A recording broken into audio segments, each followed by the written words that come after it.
Hello students, let us discuss our topic roots of a quadratic polynomial.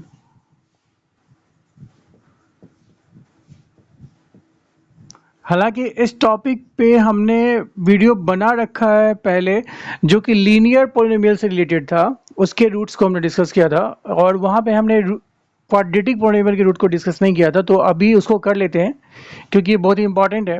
अगर हमारे पास कोई polynomial है जो कि क्वाड्रेटिक है, मतलब 2 डिग्री का पोलिनोमियल हो गया, राइट।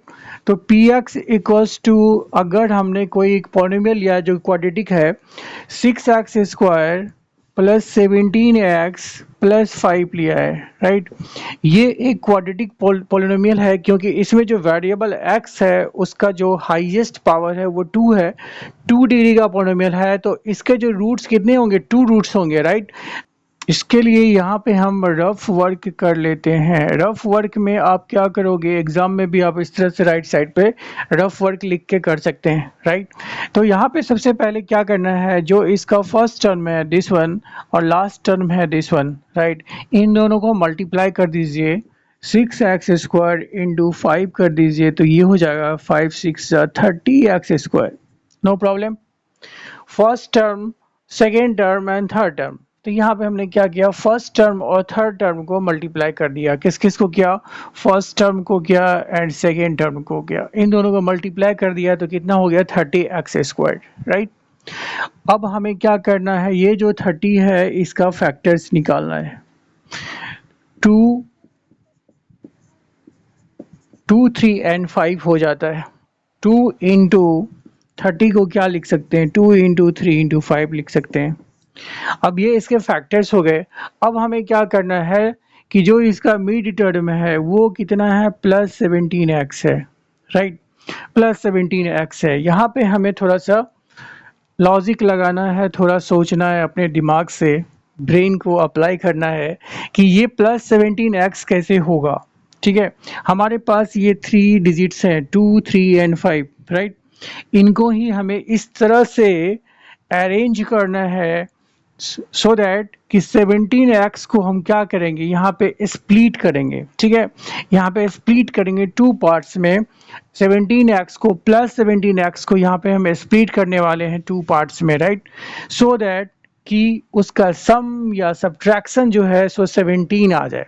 किस तरह से, अगर आप 3 और 5 को एक साथ ले लेते हैं तो 3 5 जा 15 होता है और प्लस 2, 15 प्लस 2 17 हो जाता है, 15 प्लस 2 17 हो जाता है। साथ ही साथ हमें इस चीज़ का भी ध्यान रखना है कि अगर हमने 15 लिया और 2 लिया तो 17 तो हो गया, साथ ही साथ इन दोनों का अगर हम प्रोडक्ट निकालेंगे, 15 इंटू 2 को मल्टीप्लाई करेंगे तो वो कितना है 30, वो भी ये वैल्यू आनी चाहिए दिस वन 30।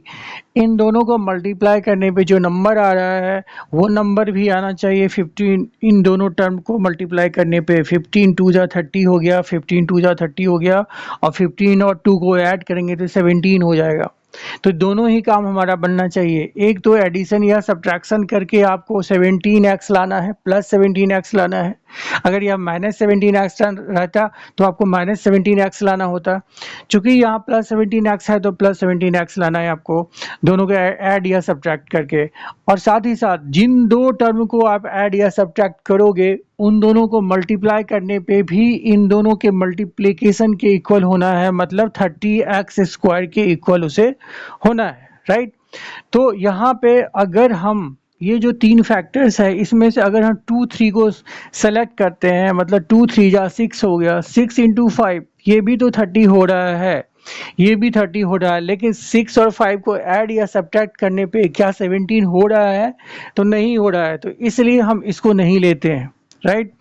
2 और 5 10 होता है, 10 इंटू 3 कितना हो गया 30, ये भी होता है 30 आ गया, राइट। 30 आएगा ही आएगा क्योंकि इसके ही तो फैक्टर्स हैं, 30 के ही तो ये फैक्टर्स हैं, तो 30 तो आना है। बट 10 और 3 अगर लेते हैं तो 10 में 3 ऐड करेंगे तो 13 होगा, जो कि यहाँ पर 17 है। तो फिर बात नहीं बनी। बात कब बनेगी, जब दोनों ही केस सेटिस्फाई होगा। एडिशन या सब्ट्रैक्शन के बाद ये वाला टर्म, मिड वाला टर्म होना चाहिए और उन दोनों को मल्टीप्लाई करने पे इन दोनों के मल्टीप्लिकेशन के इक्वल होना चाहिए, राइट। तो बात ऐसी है कि इसको हम क्या लिख सकते हैं, 6x² अपनी जगह पे है, प्लस 5 भी अपनी जगह पे रख दीजिए।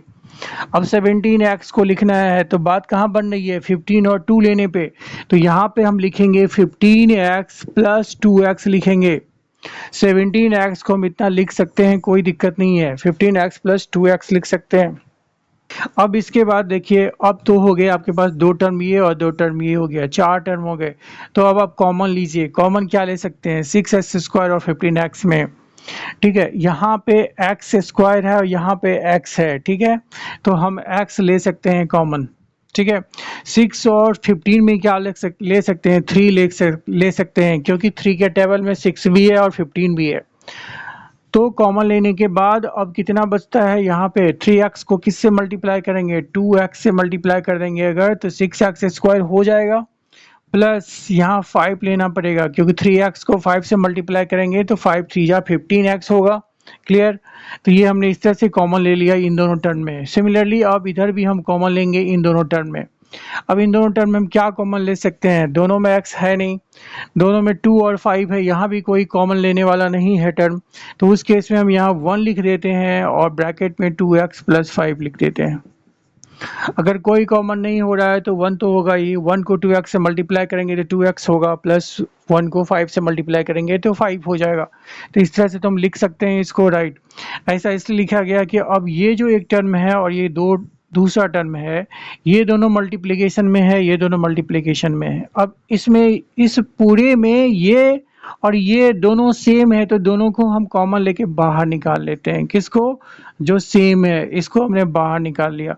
अब इसको जब मैंने बाहर निकाल लिया, इस पूरे में से ये निकल गया बाहर, तो बचा कितना, 3x बचा। कितना बचा, 3x बचा। और फिर प्लस का साइन दीजिए ये वाला, और यहाँ भी क्या हुआ, ये बाहर निकल गया है, यहाँ पे कॉमन ले लिया गया है, तो बचा कितना, 1 बचा। कितना बचा, 1 बचा। तो ये जो आपका पोलिनोमियल है, इसका ये दोनों फैक्टर हो जाता है, ये दोनों क्या हो गया, फैक्टर्स हो गया। इन दोनों को अगर आप मल्टीप्लाई करोगे तो आपको इतना मिलेगा, ठीक है। अब बात ये आती है कि हमें इसका रूट्स निकालना है। तो रूट्स निकालने का तरीका ये है कि पोलिनोमियल को आपको क्या करना पड़ेगा, जीरो करना पड़ेगा। पोलिनोमियल को आपको जीरो करना पड़ेगा, क्योंकि अगर हम px को जीरो कर देते हैं तो x की जो वैल्यूज आएगी, उन वैल्यूज के लिए पोलिनोमियल जीरो होगा। तो वही x की वैल्यू क्या हो जाएगी, इस क्वाड्रेटिक पोलिनोमियल के रूट्स हो जाएगी, राइट। तो px को मैंने जीरो कर दिया, कहने का मतलब px जीरो हो गया, px इस पोलिनोमियल को जीरो कर दिया, जो कि ये था, इसी को जीरो किया है, लेकिन इसको हमने किस में कन्वर्ट कर दिया, इसमें कर दिया कन्वर्ट, जो कि फैक्टर्स हैं। तो इसके जगह हम ये लिख सकते हैं, कोई दिक्कत नहीं। कहने का मतलब px की जगह ये ना लिख के हम ये लिख देते हैं, राइट।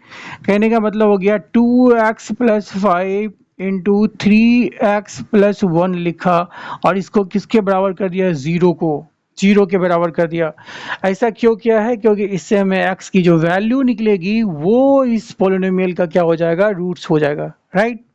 तो यहाँ से this into this equals to 0 है, तो एक तो हो गया 2x प्लस 5, ये जो फैक्टर है इसको 0 बनाइए, और दूसरा है आपका 3x प्लस 1, इसको भी 0 बनाइए, क्योंकि इस this equals to 0 and this equals to 0, ये दोनों ही 0 के इक्वल होगा। और यहाँ से अब इसको सॉल्व कीजिए, 2x को क्या लिख सकते हैं हम, -5 लिख सकते हैं, इस तरफ जाएगा तो यहाँ से x हो जाएगा आपका -5/2 हो जाएगा। और यहाँ से अगर इसको सॉल्व करेंगे तो 3x इक्वल्स टू हो जाएगा -1 हो जाएगा, इधर जाएगा, एंड x हो जाएगा आपका -1/3। तो इस तरह से x की कितनी वैल्यू आ गई, 2 वैल्यू आ गई, x equals to -1/3 and x equals to -5/2। तो x की 2 वैल्यू आने का मतलब है कि ये क्वाड्रेटिक था, ये क्वाड्रेटिक पॉलिनोमियल है, इसलिए इसके 2 रूट्स आए। These are the values of x, these are the roots of this polynomial. क्यों, क्योंकि अगर इस वैल्यू को आप इस पॉलिनोमियल में रखेंगे तो px की वैल्यू कितनी आएगी, 0 आएगी। क्योंकि हमने पहले ही px को 0 बना दिया है, तो कहने का मतलब ऑब्वियस सी बात है कि इन वैल्यूज के लिए ये पोलिनोमियल 0 हो जाएगा। So these are the roots of this polynomial और you can say the quadratic polynomial. Okay, so लिख सकते हैं therefore x equals to -5/2 and -1/3 are the roots. This one is the answer. इस तरह से हम किसी भी क्वाड्रेटिक पोलिनोमियल का रूट्स निकाल सकते हैं। Okay, thank you so much. और अगर आपको कहीं भी समझने में दिक्कत हुई है तो please comment me and also subscribe my channel, like करें, शेयर करें। Thank you so much.